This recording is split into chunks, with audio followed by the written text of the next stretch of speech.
Ladies and gentlemen, welcome back to the studio this evening. So tonight I am going to paint this fancy koi. I've painted a few koi here recently. This one's a bit fancier. To do this, I'm going to be using my M-gram paints as I usually do. I'll put those on the side over there. I have pre-drawn this fish on some 140 pound Strathmore 500 series watercolor paper. I'm using Zen Art Supplies new black tulip brushes here, and I've got some paint already on my palette. I'm just going to use a little bit of that. It's a lot of Hansa yellow, a little bit of gamboge in there, but I want to get just a nice yellow color on some of this fish before we get to doing too much more. Where I need to darken it down a little bit, I'm just going to grab a little tiny bit of sepia, keeping it kind of in the same color family. I don't want to add a whole lot of blues or reds into it that are too bright, so this sepia will just tone it down just enough that we can get some different shades of yellow going on here. And like I said, I'm just dropping in a little bit of color here and there using that picture as a reference. There we go. And in this one, I think I got everything drawn out pretty well. Sometimes I get to drawing these pictures and I think they're going pretty well, and I get to painting them and I find out, whoops, I've done something wrong or forgot to look at something and have a little bit of issue. This one I think I've done pretty well. And like I said, I'm just dropping in some basic colors with these.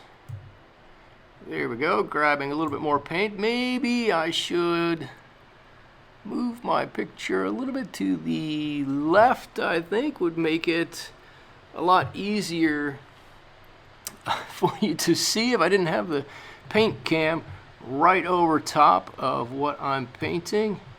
If you're a regular watcher of my videos, or if you have any interest in it, please let me know if it makes a difference what side of the screen the paint cam is on.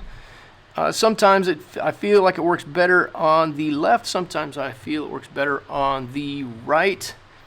But I always feel that when it's on the left, that it gets in the way a little bit more than it does if it's on the left-hand side. So leave a note in the comments if you have an opinion on that. I put it on the left-hand side. I'm sorry, I put it on the right-hand side because that's naturally where it sits, and as my hand moves off the screen, it'll go naturally over to that. You'll be able to see it. But if it's not going to work out that well, or if it's not a big deal, I think I'll move it back over to the right-hand side where the reference photo typically sits. Okay, I've got just about all of the yellow bits to this fish painted in, and I think I'm going to paint in only a little bit more here. And again, I am using the black tulip brushes from Zen Art Supplies to do this painting. This, I believe, is the number 10 brush. There we go. Let me move that back in to the frame. It seems every time I move my paper, I twist it around to make it easier for me to paint on a pull stroke instead of a push stroke, that I end up moving my paper to the right, and that screws everything up a little bit. Okay, anyways, this fish has a bit of a red tint, like a skin tint kind of to it, a little bit of pinkish, reddish. So I'm just dropping that in along with the yellow. That's going to dry a little bit lighter than it looks there. If you look at the reference photo quickly, you can just see that. And when I'm done with this, then I'll come back in and start adding some more detail onto this guy. Just grabbing a bit of blue here. And just going, oh, that's a bit much. Let's thin that way out. And I want to push the back of this fish way back into this picture, so I'm just giving it a slightly blue tint. And I'm going to take a lot of that off of there, blend that out. And hopefully with those warmer colors in the fish's head, it will look like the head is a lot closer, and the little cooler colors will help the back of that fish recede into the distance a little bit. Anyways, that's the thought that I'm doing that with. Let me talk a little bit about the paintbrush that I'm using. These Zen Art Black Tulip brushes are an inexpensive synthetic watercolor brush. They do a good job of holding water. I have found that if I just dip the tip into water with these, they grab a good amount of water, just the amount that I like. But if I dip the bristles all the way in to the water, it will grab quite a bit of water and lets it out slowly, and becomes a bit cumbersome. But just dipping the tip into the water, these brushes really are quite nice, and they do come to a very fine point. Even on this big number 10, I can get a fairly decent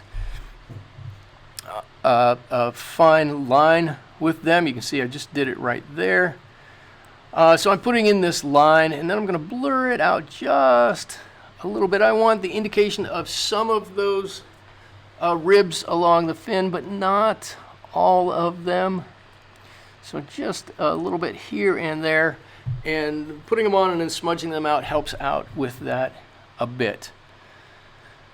All right, now I'm coming back in and painting, the back underside ventral fin of this fish. Somebody will help me with that, and the underside of this fish.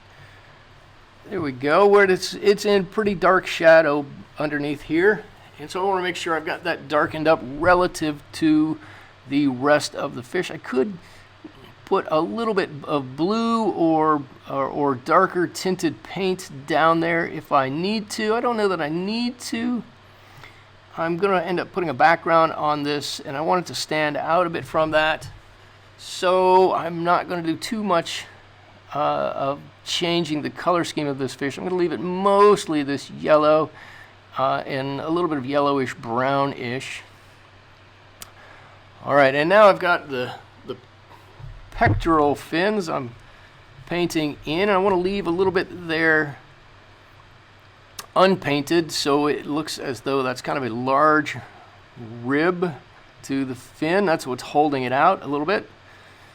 And as it gets close to the body, it warms up the color quite a bit, so I'm dropping in a little bit of this, an orangey color there.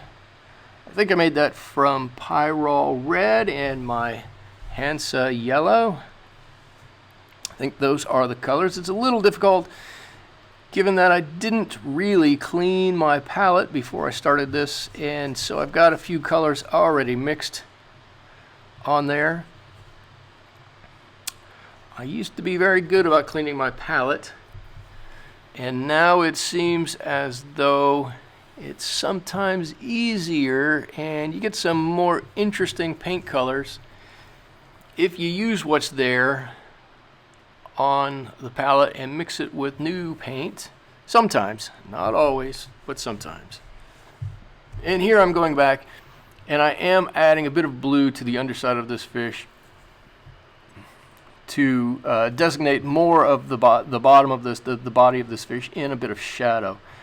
All right, here we go. I'm now getting ready to paint in the orange on this fish, and this is straight cadmium orange. I'm sorry, I don't have my color card with me, and I don't remember what that color is. Cad red light or cad orange? It could be, but it's a nice orangey color nonetheless. I'm painting around his whisker here. And as I come onto this side, I'm mixing that orange color with a bit of quinacridone rose just to change the color a little bit, make it a little bit redder and a little bit colder, but not change it too much. I don't want it to be exactly the same as the red or the orange on the cheek, but a little bit different. And just drawing in those spots that that fish has. And you can see as you draw these spots in, that fish almost comes to life on its own. Not a whole lot left to do. And as I did on my other koi fish, you'll notice as I paint the lines on the side of the fish, the spots on the side of the fish, I'm sorry, I give them kind of a curve, just a very gentle curve to make it look like that fish has a shape to it.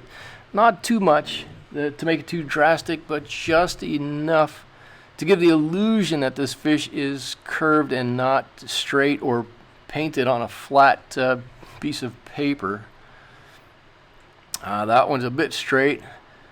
We come back and add on to that to take that straightness out, and there we go.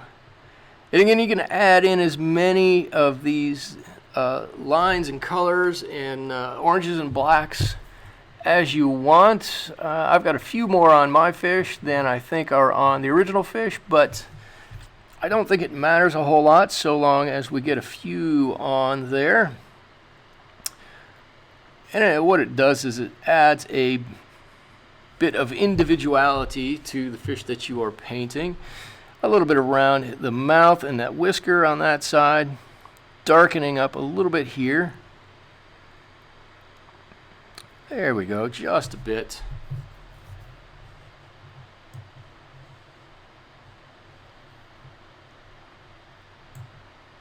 And now starting on this eye, and this is mostly just Payne's gray in here. There we go, wipe that off. Got a very small brush at this point. This is a little, this is actually a Princeton Neptune number 2 brush that I'm using. It's very small, very fine tip to it.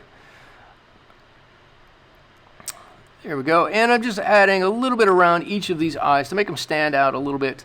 They're not flat, they have a little bit of texture, a little bit of body to them, a little hump in the skin there, so I want to add that so it doesn't look too flat. And at this point I've got to add just a bit to the fish to again enhance that it's a round fish, keeping the colors in the front a little yellower. Not that it's a warm yellow, but it'll help to bring it forward in the painting, leaving the back a little bit bluer. Hopefully that pushes things back in the painting just a little bit. And I don't need to be drastic with that, but just a bit here and there will help. And I've got a couple of fins yet to go, I believe. And here we are, starting with that dorsal fin. And again, just putting in a line or two and blending it out just a little bit. I want the indication of a line here and there, but I don't want too much of a line that it looks hand drawn. Yeah, that got a little bit wet there. The Princeton brushes hold a ton of water. You really got to be careful about those or you will get too much. There we go. Just a few little lines in there. That's a bit better. And what else do we need to do? I think we're going to put a little bit on the fin behind. There, his tail fin. And I'm trying to keep a little bit of dark next to light or light next to dark so you can see where one fin, where the dorsal fin ends and that tail fin starts. So I've added that in there. You can really tell that that is that tail's now back behind that dorsal fin. And I'm just repeating what we have done before. Those pectoralis fins really need a little bit of work in there, a little bit of color, draw it out. And as we do this each time, we're adding a little bit of depth to the painting. I know I've said that a lot, but it's important that we add a few layers of depth to the painting. We want this thing to look like it's swimming right off the page, right out towards us. And continuing to layer and layer and layer like this really is going to help. There we go. And a little bit of dark next to the light will help to push those fins back or push his head forward. All right, mixing up a little bit of Payne's Gray here. And I'm just going to go around his eye again just to make sure that it stands out. If you look at the reference photo, there's a bit of black underneath this fish's eye, and it really does help to define that eye. So I'm just going to put that in ever so slightly. There we go. And you can see I'm jumping back and forth between paint brushes to find one that feels right for me, to get the amount of water I want on there and the amount of paint in the area that I want. I think that looks pretty good. There's one eye and the second eye done. Alright, going back to my yellow mix, that tail has dried a bit, and I can put a few ribs on his tail here. And again, the Zen Art brush does a good job of giving you just a little bit of a line. It is a pretty big brush. This is the size 10. So I'm never going to get the size, I'm never going to get a line like I will in a rigger brush or anything, but for the size of the brush, you really can get a pretty good line in there.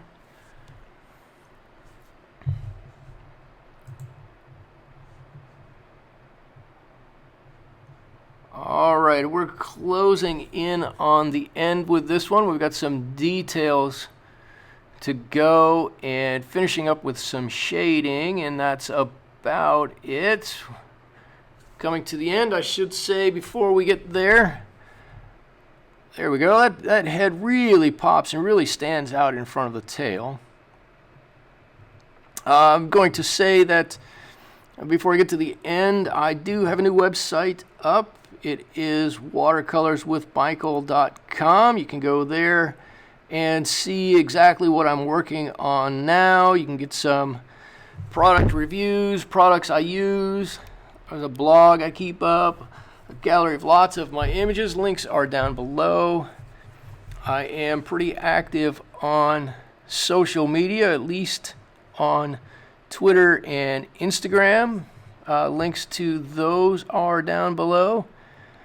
And I have an Etsy shop that I'm now keeping up to date. I've had it for quite a while and haven't done a whole lot with it, but I am committed at this point to keeping it up and running.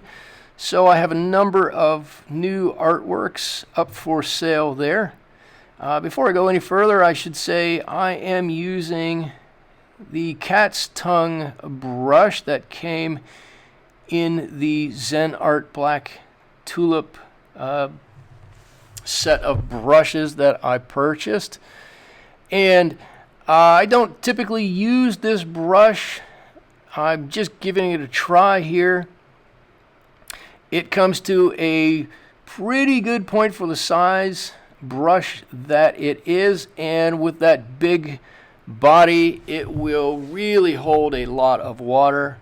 I'm mixing a bit of Payne's Gray with a little bit of ultramarine blue. The Payne's Gray is a little bit of a cold gray, a blue gray, and the ultramarine blue is a bit of a warmer blue, and I'm hoping that those are going to cancel each other out, give me a nice, really neutral gray background for this fish. And here we go, and I'm trying not to make this background some middle color, and I think mostly I should have gotten it even thinner color than it is, or a lot darker than it is. Payne's gray does tend to dry quite a bit lighter, so with any luck it'll dry nice and light. What I don't want to do is have the background be the same intensity as the rest of the fish. That will tend to just wash out everything in the painting. The background, the foreground, everything will just kind of be one blob. So in general, you want to have that background either be a lot lighter than whatever it is you're painting, or a lot darker than whatever it is you're painting. And I fear in this one I should have pushed it either one way or the other quite a bit. No matter, though, with this color of gray, it is going to make that yellow pop right off the page. There we go. Had I really been thinking about it while I was doing it, and thinking about it now as I'm doing the voiceover, I've got so much yellow in this fish. If I had used something a bit purpler, like my neutral tint, and allowed that just to be itself on there, that purple would have caused the yellow to really pop off the page. That might have been something even more spectacular. I guess maybe I'll have to remember that for the next time I'm painting something with this much yellow in it. Nevertheless, I think it turned out pretty well.